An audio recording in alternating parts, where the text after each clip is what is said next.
I guess we both started with our practice for the very simple fact that we were a bit confused with what was going on at the time when we started, with a lot of communication about architecture. And in some way I think our main motivation was, and I guess still is, to go back to very simple things, you know. I would almost say a love for very old architecture, 2,000 years old, 1,000 years old, 500 years old, and maybe even a notion that not so much has changed. And I guess to a certain extent, I don't know, but maybe you could say partly our motivation is to be busy with that, to not so much be busy with the notion of invention in architecture, but to be very intentional. So to have this enormous, I would say, box of things, of elements and ideas, and to reuse them, of course in a contemporary way. And by doing so, and maybe that's another aspect of it, confronting people maybe with the fact that architecture in many respects is always standing in the way, and that rather than resolving anything, it's something like an obstruction. What inspires us? Yeah, we'll do those like switch answer, like the lecture later. I think a lot of things. First of all, I think the idea of the abstract, maybe, opposed to something which is, you could say, everyday's life, and how that relation exists, or how that can be taught. You have examples in art. I mean, we have a lot of appreciations for different artists who work in that way. Baldessari, Etrechet, it's always this little twist with reality and abstraction, and I think that's something which we also try to test maybe with architecture. In a bizarre fashion, I think this question is very related with the one before.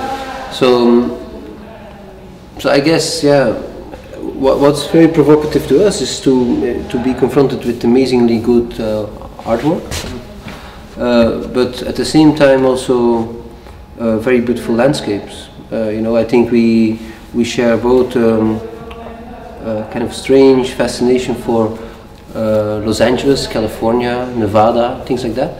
So, you know, driving around and seeing Monument Valley or something like that, which is bizarre, you know, is extremely, in a way, you could say, domesticated, because the roads make you drive anywhere you want.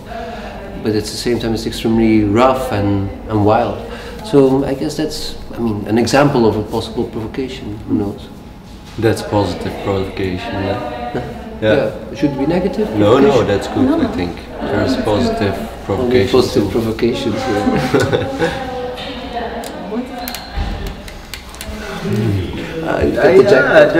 The jackpot question.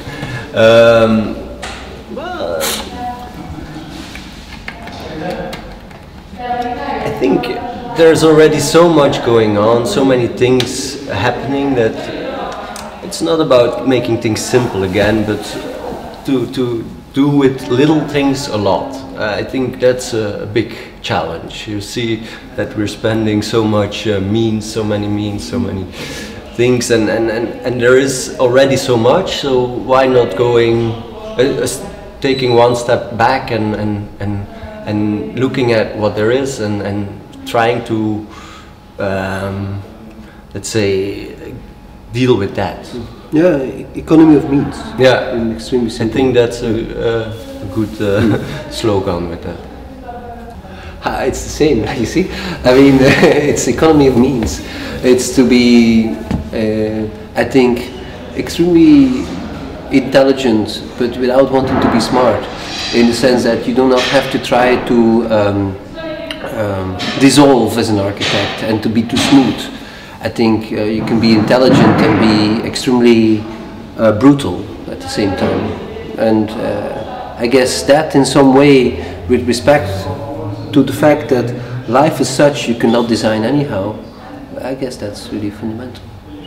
Yeah, and there is something like with the brutalism you can also, sorry, be almost comforting. It's a strange paradox maybe, but it's something that has been said already also, which you could say in our work is something we look for, is something which is confronting and comforting at the same time. So there is something in making a confrontation, because that can be actually even very, you could say, creative.